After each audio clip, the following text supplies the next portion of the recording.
Good afternoon, Northwest. I'm Ella Dirks. And I'm Eli Dunley. Hey, Eli, have you heard the noise coming from the DAC lately in the mornings? Yeah, I have. Ellie tells us more about how the Bandon Cheerleaders prepare for their game day and other performances. With football season in full swing, things are hopping at the DAC. But the guys wearing the pads and helmets aren't the only ones people are coming to see on Friday nights.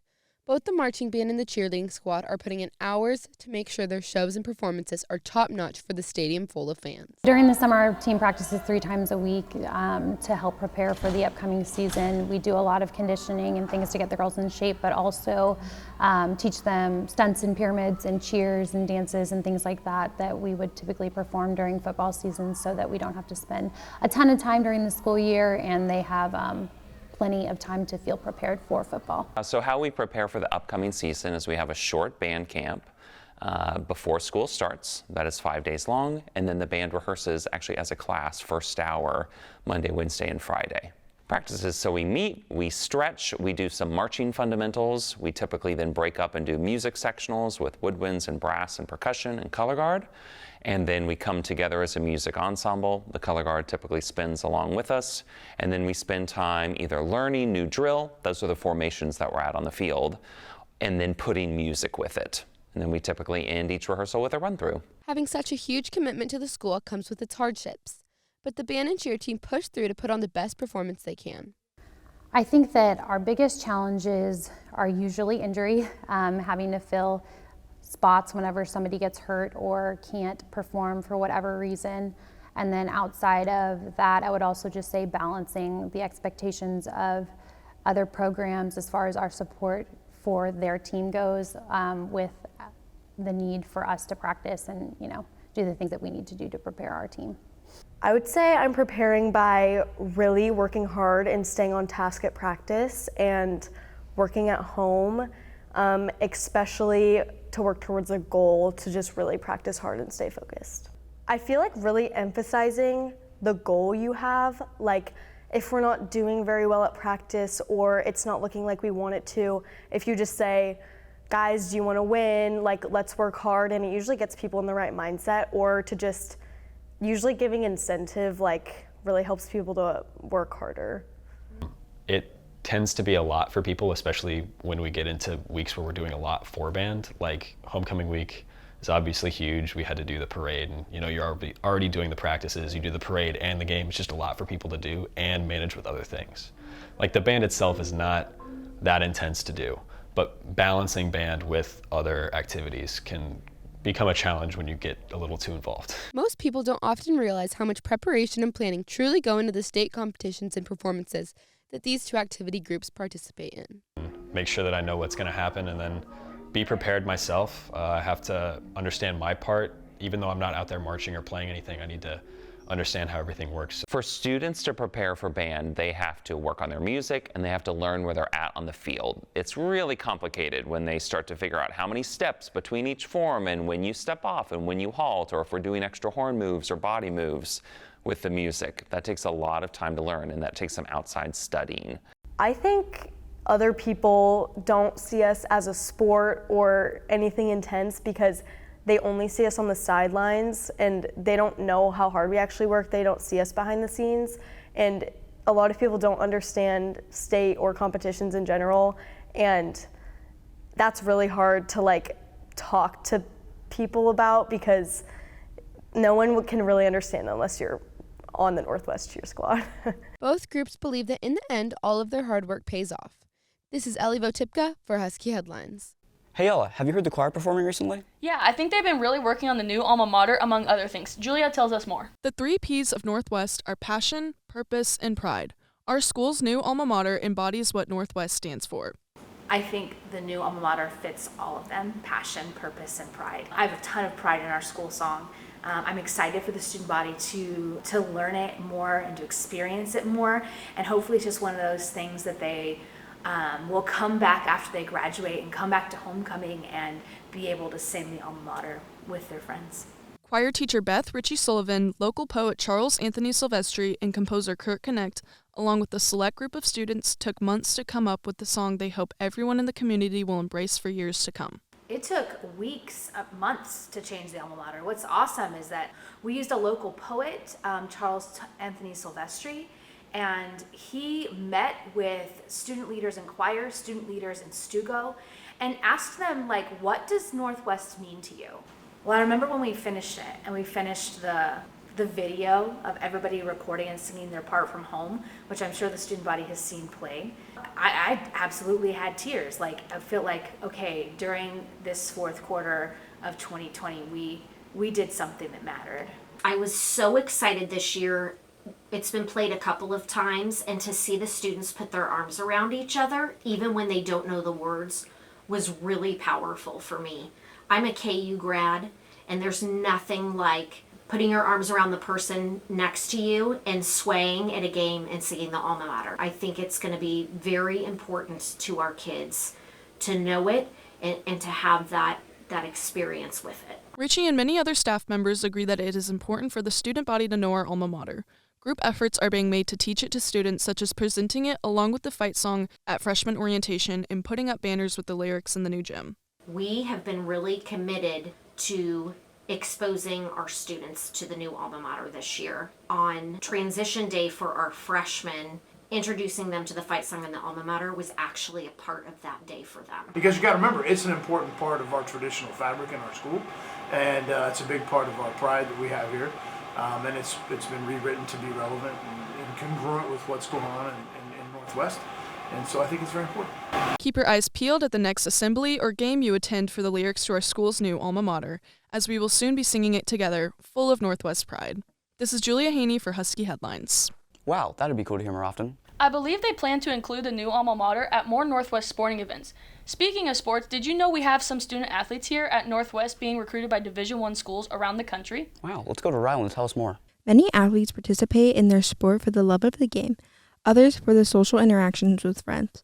But some are working every day at their craft with hopes of getting college scholarships.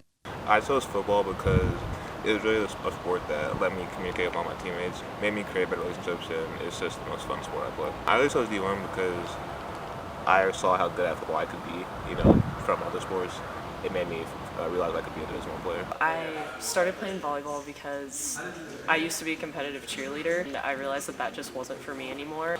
Volleyball was basically the last sport that I hadn't tried yet, so I gave it a shot. I ended up loving it. I chose D1 because I wanted to do the thing I loved at the highest level possible. I just kind of always knew that that's what was meant for me. That was just a goal that I had set for myself and didn't really let myself stop until I got it. It feels really good to be a D1 committed athlete because I worked really hard for it. I mean, it was my goal since I was like 10. I chose D1 not only because it's the highest that it is, but because everyone is invested, everyone in your team, is supposed to be there and meant to be there. Joey Mattioni and Andrew Babaloa have multiple offers, and senior Remy Nuss has already committed to West Virginia. My dream school for football is University of Michigan. I have offers from Kansas, Kansas State, Missouri, Michigan, Oklahoma, Vanderbilt, Washington, and a few others. Right now, my top 2 schools I'm considering going to are Kansas, Washington, and Vanderbilt. Mattioni has not committed yet, but has multiple offers on the table as he prepares to enter his final season of high school basketball. As of now, I have Army, Navy, Northwest Missouri State, Washburn, and that's all for now. My goals for my basketball career would be play all 4 years Division I basketball, and then see where that takes me, and whether that's overseas, NBA. But my goal for basketball is to play all 4 years for college D1. I committed to West Virginia University. I chose West Virginia because my recruiting process was a little weird. I was originally committed to a different school, and then that fell through very unexpectedly. And West Virginia saw me playing at a tournament where I was competing just kind of to keep my college dream alive, to keep that opportunity open for myself. And they saw me play and reached out to me and were just like, came to all my games after that. Like, they made me feel so wanted, and they're just like, it's such an amazing place. Now that these student athletes have been going through this grueling process, they have advice for others following the same path. I'd say really just trusting the process and also realizing that it's going to take time. Not everything comes at once, and to as well listen to other people, for what they have to say.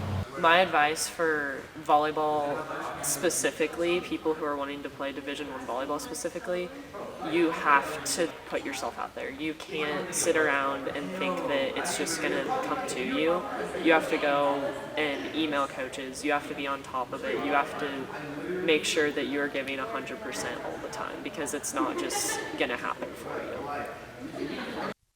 You can catch Nuss and the other student athletes as they ink their commitment to their chosen schools during the fall signing ceremony on November 8th.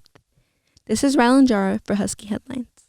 Wow, Northwest has some really talented athletes. We sure do. And in our new segment, HSN, Game Day Gordo will tell us more about how our fall sports teams are doing.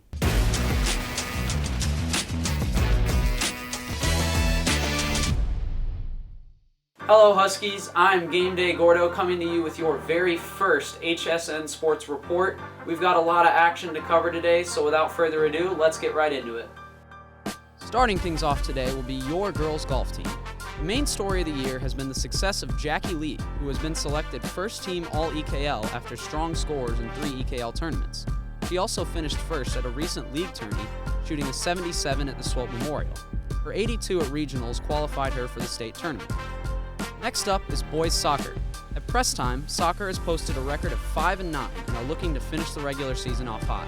Leading goal scorers for the Huskies are Jesse Rado, Kyle Bryant, and Andy Dowsett, each with 4 under their belts. Rado and Bryant lead the assist column with 4 each. Third on our list today is cross country. Recently, both the girls and boys finished first at a meet at Lewis Young Park in Lewisburg on October 5th. The boys are led by Jay Durham and Keith Pearson, and the girls team by Tierney Leathers and Elise Thirlby. How about tennis? The girls team has had a successful season with a 3-2 record in duels, those wins coming against Bishop Miege, Shawnee Mission South, and Blue Valley North. At EKL, the Huskies placed 3rd overall, with the sister duo of Miriam and Serafina Wambi finishing first in doubles. Cami Peng and Tindra Lin finished 6th and went on to regionals. At regionals, the team placed 3rd overall once again, with both doubles teams qualifying for state. Those results were not available at press time. Next up, we go to the gridiron. Coach Ryder's squad have put together a 3-3 record at press time with some big wins over St. James and Blue Valley. On September 29th, they picked up their 3rd win over Blue Valley West in front of some familiar faces. And who left the big man open? Gavin Hoffman breaks through the blown coverage for a 55-yard touchdown. His 129-yard, 2-touchdown performance helped Northwest to a 27-14 victory in that game. Unfortunately, the Huskies have been bitten by the injury bug this season and are hoping to have everyone healthy heading into the playoffs. We round things out now with girls volleyball. As of October 11th, they had a solid 15-13 record, currently 7th in 6A East. Recently, they finished 2nd at the Blue Valley West tournament, going 4-1 on the day, beating Scion, Olathe East, Shawnee Mission Northwest, and Shawnee Heights. Marley Burbach leads the team in hitting percentage at .308. Morgan Sears leads in kills with .231, and Summer Anderson and Diggs with .313. The Skis will compete at Substate on October 21st. That's all for your Husky Sports Network Sports Report. And remember to stay sporty, Northwest. I am Game Day Gordo. Now let's send it back over to Eli and Ella. Have you seen the newest addition to the 300 hallway? No, but is it true that one of the new teachers has some unusual friends in his classroom? It is, and I got to meet him firsthand. Some teachers have class pets, but others take it to the next level. If you step into room 303, you'll see a prime example. But even more surprisingly,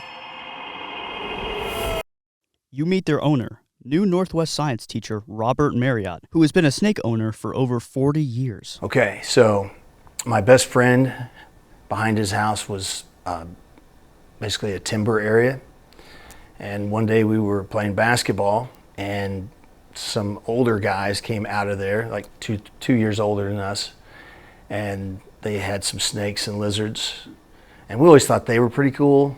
When I was a kid, there wasn't the internet or anything like that, so probably the biggest challenge was trying to get the snakes that weren't from your area that you thought were cool. You almost had to go, to the East Coast to catch an eastern, king or something. Now you can get anything you want pretty much anytime you want. It's different for all the different snakes. Once I actually bought a snake because it bit me when the owner handed it to me. Kind of endearing. I don't know, I imagine most kids don't collect baseball cards anymore, but back in my day, almost all of us did, And when you open a pack and there's your favorite player, and that's kind of cool and exciting, lifting a rock with a milk snake or a speckled king snake or something under it does the same thing. Marriott never had a fear of snakes growing up, but he wants to educate people on why they aren't a danger. I actually think everybody being afraid of snakes made it even more appealing. And the fact that my parents absolutely hated snakes probably reinforced me liking them. They put their foot down the very first time they found out I went looking for snakes. But that didn't faze me. So I got in trouble every time I went out looking for snakes, pretty much till about high school. But I really want calm snakes. So I don't bring any. I've got some high-strung snakes that bite a lot, and I'm not bringing those to school. So it's just a self-sustaining hobby is really what it is. As my son was going through grade school, we took snakes to his class and showed him every year. And kindergarten, not one kid was afraid of snakes. First grade, there were a couple. Second grade, there were a few more. So it's kind of a learned fear, whether you've been scared by something or you've seen people be scared or you just listen to people talk about it. So it's mostly a learned fear. Marriott's classes have quickly warmed up to the snakes. And not only does it give them a great hands-on experience, it helps them learn about these amazing creatures. This is Eli Dunley for Husky Headlines. Mr. Marriott isn't the only new staff member at Northwest. No, he's not. I got to speak with a 20-year veteran from the military. There are many coaches at Northwest. One, who is Orlando McGibney, is making coaching and teaching a new second career after spending over 20 years of his life as a paratrooper and a medic for the U.S. Army. My father was in the military. He was in the Army as well. I was stationed in Fort Drum, New York, Kaiserslautern, Germany, Fort Knox, Kentucky, Camp Carroll, Korea, Iraq, Afghanistan. I was a paratrooper. Be able to attack the enemy at nighttime through the air. To be honest, I'm afraid of heights. So I got Michael's Archangel, that's from my commander, and he gave me that and he was like, that's gonna protect you. Prayer on, and then we would do that prayer before we jump. So I always kept that coin with my heart. After a career full of injuries, McGibney retired from the military and moved back to Topeka, Kansas to get a degree in kinesiology at Washburn University in preparation to become a teacher and basketball coach. The first time I met Orlando was in an informational meeting about becoming an education major. And we were sitting there and we discussed his past and his experiences and what he brought to the table.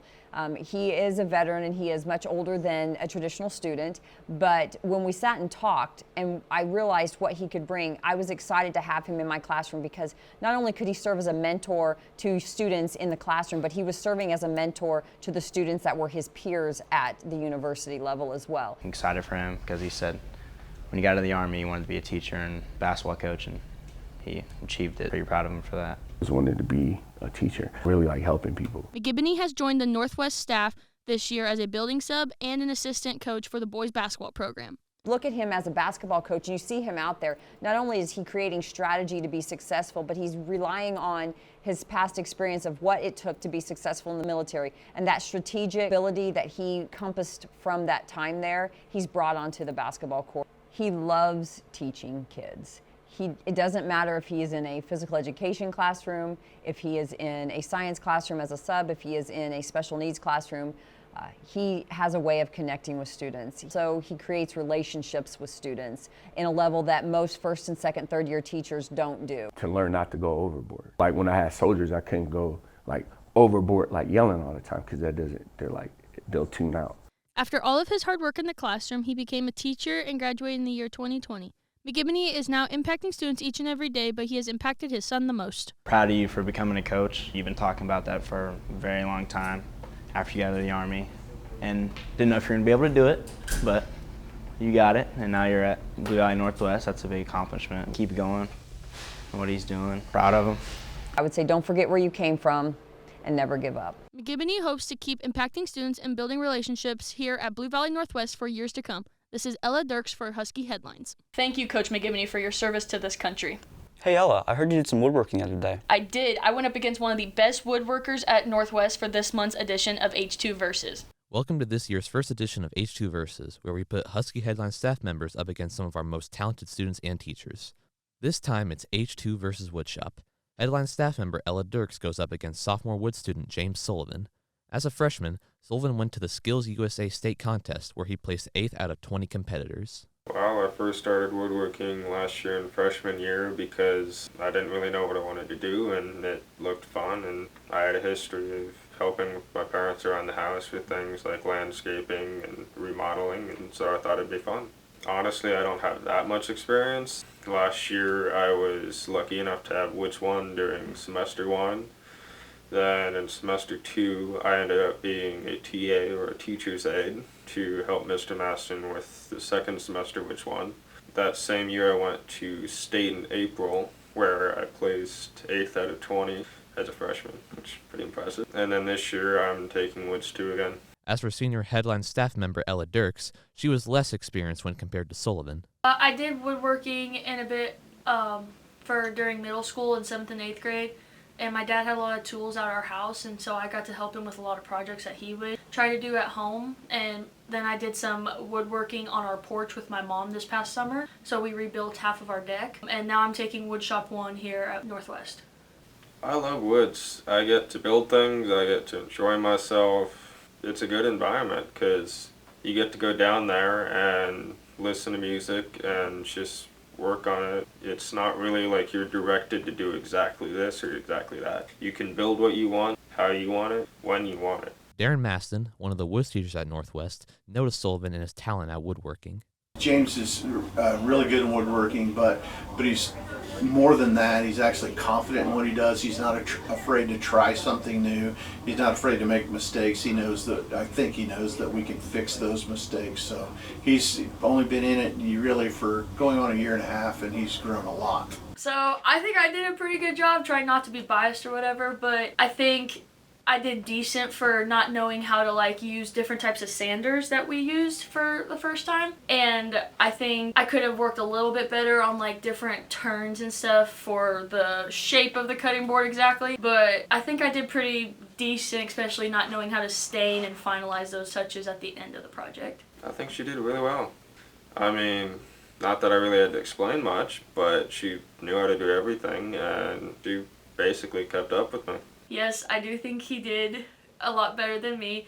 I think he was more precise with his cutting, precise in his decision making on how to build it and what to do to make his a better touch. He did machine sanding to finalize his stuff, but then he also did hand sanding, which I never thought that you could do both, because he also taught me that if you hand sand, it becomes a smoother piece of wood, and you can just round the edges of the wood and just make it more precise and better looking piece of work that you have done, and just knowing the ins and outs. Although both Sullivan and Dirks were both happy with what they made, there is something to take away from the skills of woodworking. There's a club that's affiliated with it. It's not like a direct wood club, but it's called Skills USA, where you basically join and you can go to competitions if you want to, you can get advice if you want to, and it's like a year-round thing. I think I would love to have as many people could take this class as you can, but there's something in it for everyone.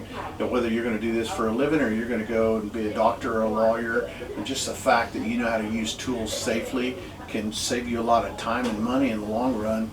Yes, I do think woodworking is a very useful skill. It can help you learn a lot of basic things about how to maintain a house and how to fix things and deal with wood and how to use things, and it teaches you a little bit of a different way to think of, I don't want to go out and hire somebody to do this for me, I can instead do it myself. Boards come in all shapes and sizes, but it's the process of making it that really determines what makes it good. This is Nick Bogle for Husky Headlines. Oh, you did great, Ella. Why, thank you, Eli. It was fun to do. But you know what is not fun? Trying to get out of the parking lot every day. Anaya tells us why. When teenagers start high school, arguably one of the biggest things they look forward to is driving. Something they don't think about, however, is what can result from a bad decision behind the wheel. The most kind of common reasons for accidents getting in accidents is for them to usually be on a device, be distracted some other way. Distracted driving doesn't necessarily mean reckless driving, but they're very close together. According to Batley, at school, students are more likely to get into smaller wrecks. At school parking lot, we're kind of complaint driven. If you can tell, we have cameras all over the building, so a lot of times we get a complaint and we track it down on camera, we call it in, we get administration involved. Most things that happen here at the school, we try to let the school handle it. It's much better to have a school punishment rather than a criminal punishment. So if a behavior continues, then we get more involved criminally. But originally we try to let administration handle it. A student can feel many different emotions after getting in a car wreck. An important thing to consider is the loss of independence one experiences after losing their car. I miss having my car to drive around. I'm definitely made me more grateful to have my own car and be able to take myself places without having my parents drive me. I think that a lot of teenagers take advantage of the fact that they have their own cars, if they do to drive them, and don't think about how it's a really big privilege. But also I think that having our phones so accessible to you while driving, we don't think about oh, I shouldn't bend down to plug in an address or Snapchat a friend or something, because crashes and wrecks can happen really fast. Slow down, you can drive a little bit more defensive, a little bit safer, and just give yourself a little bit more time to get places, and things will turn out just fine. So, before you start driving, always make sure to put your phone away, or else you might regret it. This is Anaya Zaman for Husky Headlines. Ella, what kind of music do you listen to? I listen to a wide variety of tunes. Gordon introduces us to a new and upcoming band started by one of Northwest's own. This is the sound of Circle Drive, one of Kansas City's fastest growing bands. Northwest student Brody Bates is the band's drummer and has been a key piece in their rapid rise. We've been getting a lot of good attention, and we've been talking to the right people and playing the right gigs that we've been getting a lot of followers pretty quickly. According to Bart Bates, Brody's father and Circle Drive's manager, this growth is no accident. Their commitment and the hours they put into their trade is equal to or above most of the athletes that I've ever worked with, and I've been an athlete my whole life. Brody, a drummer in jazz, concert, and marching band, started drumming as a kid. I grew up in a sports kind of family, so they're try soccer, try baseball, those kinds of things. None of them were sticking with me. One summer I was like, hey man, you need to pick something to do. Some kid at school that year had played the drums in a talent show, and he liked the way people were head bobbing and feeding off of it. Took him to a place called School of Rock. He went and took one lesson. He fell in love with it that day. We drove downtown and bought him a full drum kit, and the rest has been history. Eventually, Brody decided it was time for a new opportunity. I've been doing School of Rock for a while now, and I feel like I was kind of growing out of it. Me and my friends were kind of talking about for a while, hey, we should make our own band eventually. So then we were kind of let's go for it. The band has since been developing their music into a distinct sound, as well as playing covers. Technically, it's probably a punk, alternative, rock, metal kind of genre, but it's somewhere in there. It hasn't been defined yet. We kind of like to do a mix of music everyone likes and stuff that maybe people won't know as much. This style has led to big things for the band. Since Circle Drive's founding this summer, the band has played dozens of gigs, and on September 30th, after being selected for the American Royal Barbecue Competition's Battle of the Bands, Circle Drive took first place and a prize of $3,000. So the response has just been so positive so fast, and then we started getting bigger and bigger shows. In addition, they've released a new single available on all music streaming apps, and compiled around 350 followers on Instagram in a few short months. Check out our music and follow us on Instagram and Facebook at circledrive.kc. Anybody that's into music and wants to see something special brewing, go on a ride with us. Let's see how far this thing goes. This is Gordon Alcock for Husky Headlines. Wow, Brody, you've got some skills. Can't wait to see how your career continues to grow with your musical skills. That wraps up this month's edition of Husky Headlines. See you next month, Huskies. Happy Halloween, y'all.